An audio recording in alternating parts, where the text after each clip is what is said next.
시진핑 국가주석을 맹 비난하던 쉬 장룬 칭화대 법대 교수가 경찰에 결국 체포됐습니다. 추천 한번 정중히 부탁드리면서 들어가 보겠습니다. 이 쉬징룬 칭화대 법대 교수는 중국에서는 정말 존경받는 그리고 저명한 법대의 교수십니다. 이것은 영국의 가디언지와 미국의 뉴욕 타임즈에 공식 보도된 내용으로서 어떤 조작이나 날조가 없는 공식적인 사실임을 먼저 밝혀드리고 결국에 이제 베이징 자택에서 어제 체포가 된 거죠. 이 교수는 예전부터 그러니까 예를 들자면 2018년 7월 시 주석이 장기 집권 물꼬를 튼 삼선 개헌을 비판하는 글을 시작으로 반체제 인사로 중국 내에서는 분류가 됐었습니다. 당시에는 이제 교수의 주장을 제가 요약을 해보면 임기제 회복, 그러니까 막 영구적으로 니 혼자 하지 마라, 임기제를 회복시켜라, 그리고 개인을 숭배하는 게 말이야 되냐 하면서 개인 숭배 금지. 당연한 소리죠. 이게 우리가 들으면 상식적인 이야기입니다.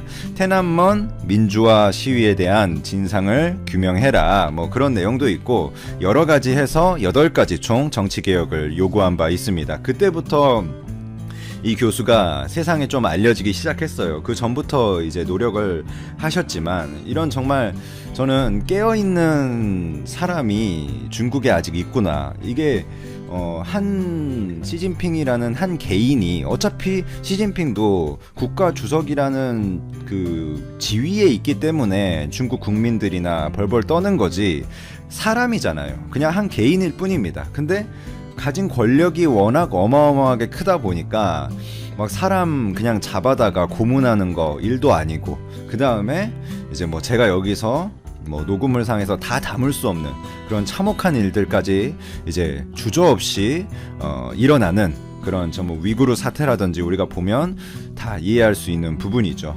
그리고 한 개인의 직장을 아예 잘라버린다든지 한 개인의 어떤 인생을 망가뜨리는 정도는 시진핑 주석에게 일도 아닌 일입니다. 그리고 지금 사회적 신용 시스템 돈 되는 라디오에서 전해드렸었지만 CCTV로 전 국민을 감시하면서 그 국민이 언제 어디서 뭘 하는지까지 다 알고 있고, 그것을 AI 데이터를 통해서 분석을 하고 점수를 매겨가지고 비행기도 못하게 하고 철도도 못하게 하고 자식에 이르러서까지 대입에 어떤 감점을 준다든지, 그러니까 대를 이어서까지 뭔가 이런 괴롭힘을 주는 그 정도의 지금 정책이 실현이 되고 있습니다. 근데 거기서 이렇게 목소리로 용기를 낼 수 있다는 것은 저는 감히 개인적으로 존경의 뜻을 표하는 바입니다. 이런 국민이 중국에 계속해서 많아지면 많아질수록 중국이 진정한 의미의 자유에 한 걸음 한 걸음 다가선다고 생각을 합니다. 아직 이번 쉬 교수님 사태를 보면서 아직 중국에 자유의 불씨가 남아있구나, 이런 거를 저는 또 느끼는 것 같습니다. 지난 2월에 이제 세계적인 보건 사태가 중국에서 시작돼서 확산이 될 때도 언급을 했어요. 그때 글 제목이 분노한 인민은 더 이상 두려워하지 않는다라는 제목에서 중국 정부가 책임을 전가하다가 막을 기회를 놓쳤다라고 비판을 한 글을 업로드한 바가 있습니다. 돈 되는 라디오에서 일전에 업로드한 그런 녹음물들과 일맥상통, 정확히 맥락이 일치하는 바이죠. 그게 생기는 건 어쩔 수 없어요. 그거를 천재지변을 누가 뭐라고 하겠습니까? 근데 그것을 은폐하려고 하고 감추려고 하고 책임을 전가하려고 하다가 이를 키워서 전 세계에 피해를 줬으니 비판받아 마땅한 거고, 중국이 깨어있는 두뇌인 이제 쉬 교수님께서 그걸 또 지적을 한 거죠. 근데 역시나 중국은 칭화대 정직 처분을 내리고 위책 등의 소셜미디어 계정 바로 강제 삭제시키고, 그 다음에 연구원으로 일하고 계시던 그 텐저 경제연구소 문 닫았습니다. 바로 직장 잃게 하고 소셜미디어에서 말을 못하게 입도 닫고 온갖 조치를 취하고 나서도 결국에는 체포까지 하는 잔인한 모습을 중국이 끝까지 하는구나. 이게 이름이 알려진 그런 교수인데도 불구하고 끝까지 가는구나. 그래놓고 죄명으로 씌운 게 성매매 혐의예요. 근데 예전에 이런 중국의 시진핑 정부를 비판했던 그런 사례들을 보면 체포된 사례들이 다 성매매예요. 정말 이게 무슨 우연일까 싶습니다. 이제 뭐 고등학교 때 확률과 통계를 배우신 분들은 말이 안 된다는 거 다 상식적으로 이해를 하시리라 생각이 됩니다. 두 번째 이제 그 주제로 넘어가 보죠. 요거는 뭐 영국이 이제 화웨이 장비를 강제로 철거하겠다. 미국 편에 완전히 붙었죠. 미국의 뜻에 동조하겠다. 화웨이 장비를 있는 것도 다 철거하겠다라고 영국이 결론을 냈고, 프랑스도 전면 배제는 아니지만 이제 화웨이를 배제하겠다라는 기류로 확실히 들어섰습니다. 근데 여기서 독일만이 딴 노선을 가고 있어요. 그냥 화웨이를 배제 못하겠다는 선을 넘어서서 독일의 최대 통신사인 도이치텔레콤은 화웨이랑 연합해서 우리가 오히려 미국을 배제하자라고 합의한 정황이 드러났습니다. 이거 정말 어이가 없는 부분이죠. 화웨이를 뭐 공평하게 해가지고 뭐 하겠다 이 정도 선이 아니라 우리는 화웨이하고 연합하겠다. 그래서 미국을 배제하겠다. 미국 부품을 일절 포함시키지 않는 방식으로 우리 도이치텔레콤 독일은 가겠다라고 내부 문건을 통해서 로이터 통신이 공식 보도를 했습니다.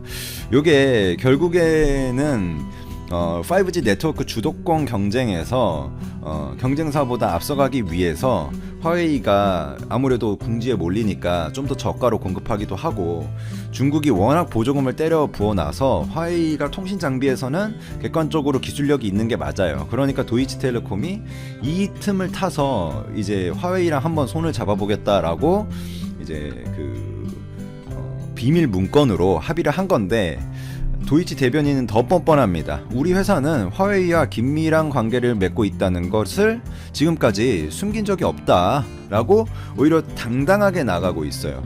그래서 참 영국하고 프랑스를 비롯해서 이제 뭐 캐나다도 그렇고 영국이라든 유럽이라든지 그 외에 어떤 파이브 아이즈라든지 여러 국가들이 계속해서 동조를 하고 있는데도 불구하고 독일은 딴 노선을 완전히 가고 있습니다. 이게 어떠한 결과를 초래할지는 뭐 좀 더 지켜봐야 될 것 같아요. 제가 뭐 무조건 독일이 잘못했다 이렇게 말하기보다는 어쨌든 독일은 화웨이 쪽으로, 중국 쪽으로 요즘은 좀 뭔가 그런 뉘앙스를 풍기고 있다 정도의 사실관계만 전해드리도록 하겠습니다.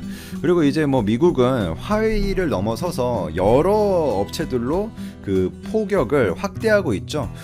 화웨이를 포함해서 20개 업체에 대해서 블랙리스트 지정하는 것은 뭐 좀 이제 2주 전 일이고, 이번에는 틱톡, 다들 아시죠? 15초 내외의 짧은 동영상을 촬영해서 손쉽게 편집하고 공유할 수 있는 이제 비디오 어플리케이션이에요. 이게 중국의 그 스타트업, 그러니까 IT 스타트업인데, 바이트댄스가 17년에 미국 립싱크의 뮤지컬리라는 게 있었거든요. 그거 우리나라의 마켓컬리랑 비슷하죠. 뮤지컬리를 인수하면서 틱톡을 선보인 거예요. 그러니까 중국 회사입니다. 근데 전 세계에서 지금 75개 언어로 서비스되고 있고, 뭐 다운로드 수도 20억 회가 넘는, 그래서 10대 층에게 이게 뭐 제 층이나 뭐 좀 나이가 있으신 분들은 이거 틱톡을 그다지 모를 텐데 10대 층에서 엄청난 인기를 끌고 있는 앱이다 이렇게 보시면 되는데, 요것을 미국 정치권이 이번에 뭐라죠? 타겟으로 또 잡았고, 이미 지난해 12월에 병사들에게는 육군에서는 이제 안보 위협으로 틱톡 사용 금지 명령이 내려갔고, 정치권이 이번에 폼페이오가 또 틱톡을 포함한 중국 소셜미디어 SNS를 미국에서 사용 금지하는 방안을 확실하게 검토 중이다. 그러니까 그냥 검토 중이다가 아니라 우리가 확실히 검토 중이다. 우리가 요것에 대해서 매우 심각하게 받아들이고 있다라고 미국에서 폼페이오 미 국무장관이 공식적으로 또 발표를 했습니다. 그 내용 전해드리고, 이제 인도랑 또 중국이 부딪혔잖아요, 국경에서. 그래서 사람도 좀 목숨도 왔다 갔다 하고 하면서 굉장히 서로 감정이 상했어요. 특히 인도에서 중국에 대한 불매운동이 격하게 벌어지고 있습니다. 이게 우리나라가 일본을 불매운동 하던 것보다 더 한 차원 높은, 왜냐면 사람 목숨이 이제 그렇게 이게 안타까운 일이 벌어졌기 때문에 한 차원 높게 격하게 벌어지고 있고, 아시다시피 인도 스마트폰 시장이 중국 애들이 많은 양을, 삼성전자도 뭐 거기서 열심히 싸워주고 있었지만 어쨌든 중국 애들이 많은 양을 차지를 하고 있었거든요. 그 상황에서 삼성전자가 이번에 이거 중국 불매운동 이건 기회다라고 생각을 해서 그런지 공격적으로 가격 할인을 하고 신제품 출시를 이어나가고 있고요. 심지어는 TV 중에 뭐를 구매하면 삼성전자 스마트폰을 이제 무료로 또 뿌리는, 함께 무료 증정 행사를 하는 거죠. TV 신제품을 이제, 그러니까 QLED 8K TV인데요. 요것을 일정 기간 동안 사전 예약을 인도 현지에서 하면 프리미엄 스마트폰인 갤럭시 S20 플러스 2대를 증정을 합니다. 이게 뭐 재고 떨이다라고 말씀하시는 분들도 있을 수 있지만, 그것도 뭐 이제 아무래도 세계적인 보건 이슈 때문에 명품도 지금 재고떨이 하는 마당에 사실인 측면도 있죠. 하지만 그것을 전략적으로 마케팅적으로 잘 활용해서 현지 점유율을 공략해 나가고 중국 업체들을 이제 몰아낼 수 있다면 저는 나쁘지 않은 어떤